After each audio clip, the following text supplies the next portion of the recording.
back to my channel. My name is Kaylin, and today's video is going to be a little chat about what I have selected for my 5th grader for this upcoming school year. So if you have a 5th grader or you're trying to get some ideas of things that you can do with 5th graders, then let's go ahead and get started.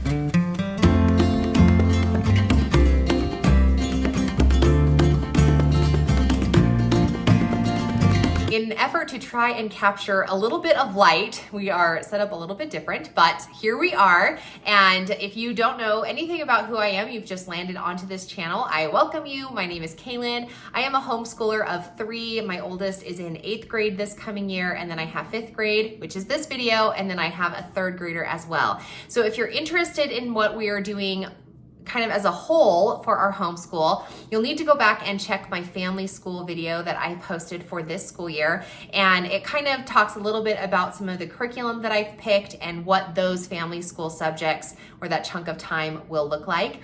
This video will be just grade level work. And so it should be pretty concise because when it comes to grade level work, I only am selecting curriculum for their math and then their language arts, which kind of has a couple of things under that giant umbrella. So anyway, that's what we're gonna jump into. I'm gonna be referencing my planner here, and I spoke briefly about this in the family school video, so it might be a repeat for you, but this is a planner that I make for myself every year, and the only difference that I include is occasionally I'll add a few more organization sheets, but by and large, it's just a different color palette every year and a different cover to go with it. So recently I did add these tabs. That's kind of a new addition. I think it was new last year. So anyway, okay, let's talk about my middle students. So what we're gonna do, what I've done here is for my middle student, I have 3, as you can see, this is their grade level work. And I've just written on here exactly what curriculum I'm going to be using for each of these. And then anything that's not on this curriculum or takes up more space, I've put here on this page here. So we'll start with the easiest one, which is math. This year, my 5th grader is going to be doing, this is BJU Press, and we are going to be doing the distance learning videos.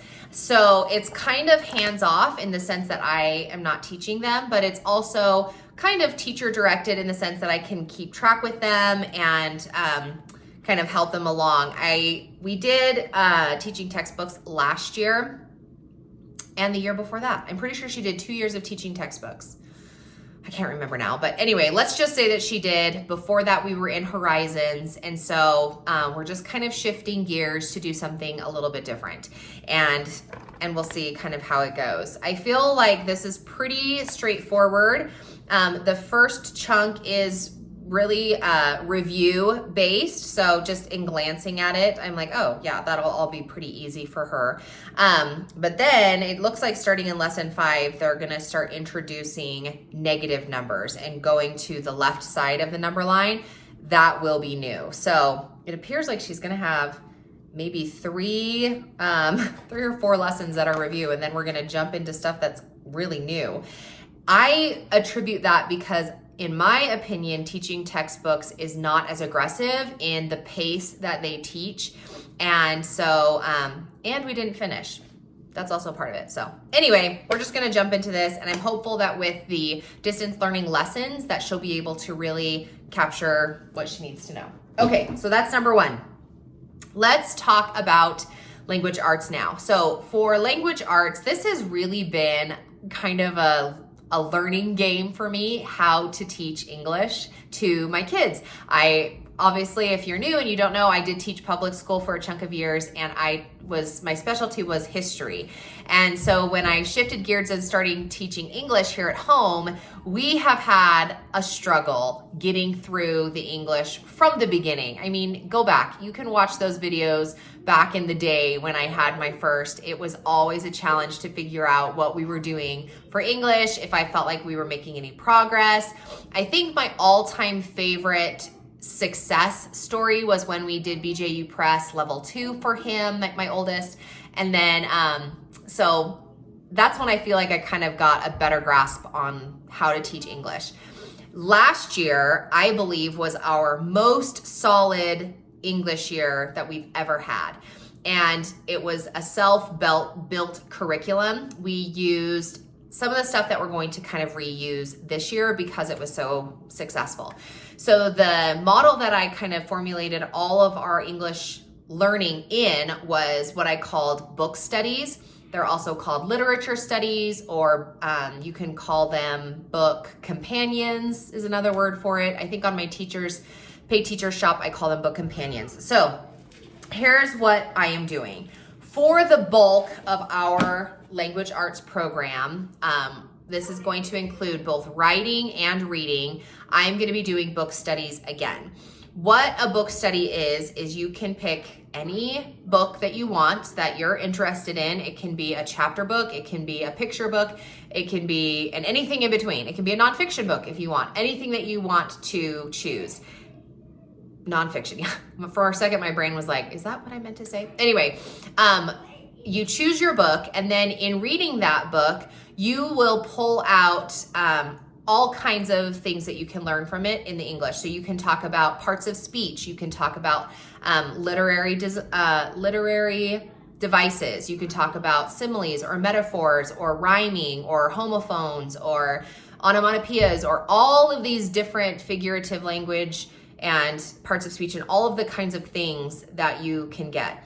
On top of that, you will then also teach story elements. And so you take all of those bits and pieces from the story and then use the story to kind of teach the devices. Now, I really like making it into an interactive notebook, but you can do this in lots of different ways, or you can even just buy pre-made book companions that have reading comprehension questions and parts of speech questions and punctuation or grammar and all those kinds of things, as well as analysis questions. So that's what we're gonna do today. One of the areas that I'm going to make these lists is 5 in a row. She does one picture book from 5 in a row, and then we couple it, or we kind of piggyback that off with a chapter book. Then we do a picture book, chapter book, picture book, chapter book, and we kind of go back and forth, so that way she's reading kind of more advanced books, and then also that she gets the fun of a picture book. A lot of times when I do my 5 in a row books, I actually create this as a product that you can then go and use in your homeschool if you want to. And it again creates an interactive notebook that is cross-curricular. So kind of a benefit of using this kind of curriculum or teaching English this way is that I also get to dabble into all different kinds of subject areas that relate to the book. For example, one of the very first book studies that I made was called The Bee Tree, and in reading that book, we got to learn about the bee, which is a science unit, and we also get to learn about the Yukon, because one of the characters came from Yukon, and so we get to learn about that, which is a territory in Canada. We get to learn, what else did we do? We did the finest horse in town, so we got to talk about horses. Oh, with the Bee Tree, we talked about integrity as a character quality. So there's lots of different layers that you can add to your curriculum when you do a book study. I will do another video that is kind of a deep dive into book studies, what they are, how to use them, how to make them yourself, all that kind of stuff, because it really did change how I approached the language arts field, and it's been really, really fun. So anyway, so these are the two, and we did volume 3 last year, but we didn't finish. I think we got maybe 3/4 of the way done. So I grabbed level 2, volume 2, specifically for their book lists, as well as some of their teaching ideas. I also will use my AI computer generator of choice, which is ChatGPT for me. And I will ask ChatGPT, hey, here's the book. What are some ways that I can teach it? What are some activities that I can do that will correlate with the themes that are presented in this book? So that's that. I've also made a list here on my planner of the 5 in a row books. You can see there are a lot of books here, and the chances of us getting through all of them are pretty slim. But I already have finished my book study guides for Andy and the Lion. I'm working on Daniel's Duck. Hopefully we can get that done before too much longer. And then here on the bottom, I did Miss Rumphius. We did Miss Rumphius last year in our family, but I'm gonna do it again because I think I made the book study. We read the book, but I didn't actually do the book study because I don't know what happened. We didn't have time. So anyway, so I have 3 that are ready to go. Okay. In addition to that, we are going to be doing Fix It Grammar. We did Fix It Grammar last year, and she did the nose tree, and I was so proud with how much progress I saw in her ability to recognize the different pieces of the sentence. So Fix It Grammar, we're back on that. This is level 2, Town Mouse and Country Mouse, which is a book by Erin Brecht, I think, or what is her name? Brecht? Anyway, for vocabulary, this is kind of a part of family school, so, or Jumpstart rather. She'll be doing Wordly Wise 3000, and it'll be modified. She's not going to necessarily do it out of the book as presented, but she'll have one day where we do all of the definitions and like learn the words of the word list. And I'm hopeful that this will be a little bit more of a learning curve for her. We did book 3, I think, last year, maybe book 2, and by and large, my kids already were familiar with all of the words, which wasn't bad because then we just practiced writing them and understanding like the spelling and everything. But anyway, and then it has 5 activities that go along with it. We usually don't get to letter E, which is the paragraph. I know it's probably the one that we should do, but I really like it. It's a fantastic book. And the writing is always, not always, but occasionally some nonfiction text where you can learn about something and have all of the vocabulary words as a part of it. So I did book 5 for my 5th grader. And then another thing that I have, what was the other thing I was going to tell you? We do have a couple of read alouds, and I mentioned this in my other, in my family studies book, but I'll just kind of mention it here. I have a section called chapter books, but I haven't written any of the books there because this list is ever changing and always growing. I'm always highly influenced with what people are showing up on social media and books that they're reading with their kids, or book studies that creators are developing for, you know, their audiences or what have you. So sometimes I'll be deterred and like, oh my gosh, that's a book I didn't know about, and I'll get excited about it. So as we do our read alouds, then I'll add them here, but this little post-it note is just when I see a book, then I write it down. I'm like, oh, maybe I'll want to do it. So a couple of examples is Wild Robot, Pippi Longstocking for her.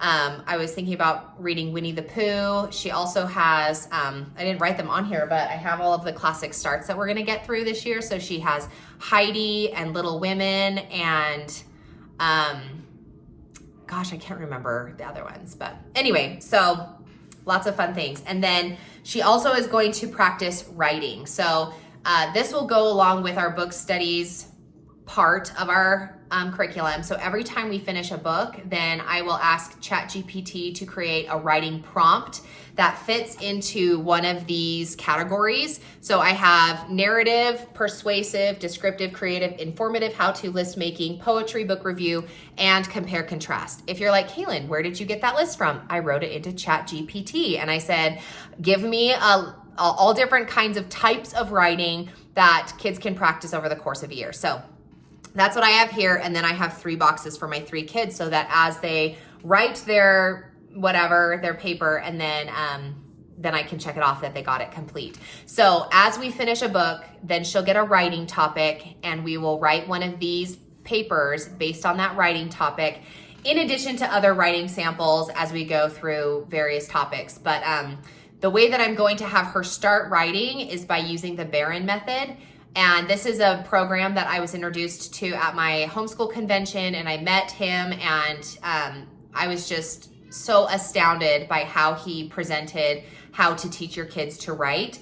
And I think that his tagline is how to teach your kids to write gooder. And so his philosophy isn't necessarily focused on the grammar, even though I did buy Fix It Grammar for my kids, but his is more focused on how do you get the ideas from your kid's head and put it onto paper. And so he teaches through this method called the Barron method that teaches you how to find the claim and then write the evidence and then make the analysis and make one paragraph. And then he teaches you kind of how to build off of that into a multi-paragraph essay that's academically based and super strong in voice. So that's what we're going to be practicing this year for all of my kids, but in their varying levels. So I will put his link to his website in the description box below, and it's Barron, but R-O-N-A-N.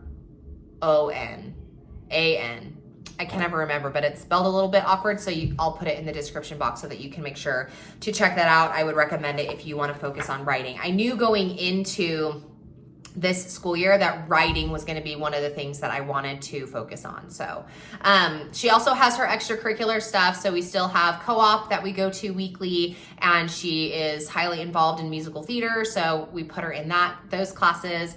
And then she also has piano that she does as well. So she's pretty busy in all of these aspects of everything. So kind of tacking on math and English to try and round her out between family school and Jumpstart and all of her extracurriculars. Hopefully we'll be able to have a solid year. So anyway, that is the plans that I have for my 5th grader this year. If you have something that's fantastic that you know you're going to be using, or maybe you have a really good book that you want to suggest, I would love to have you write that down in the comments. A free way that you can support my channel, which I always appreciate, is just hitting that like button. And then if you are new and you have not yet subscribed, I invite you to do so. And you can watch kind of what we do here on our side of the mountain in our homeschool. So thanks so much for checking in with me, and we will talk to you in the next one.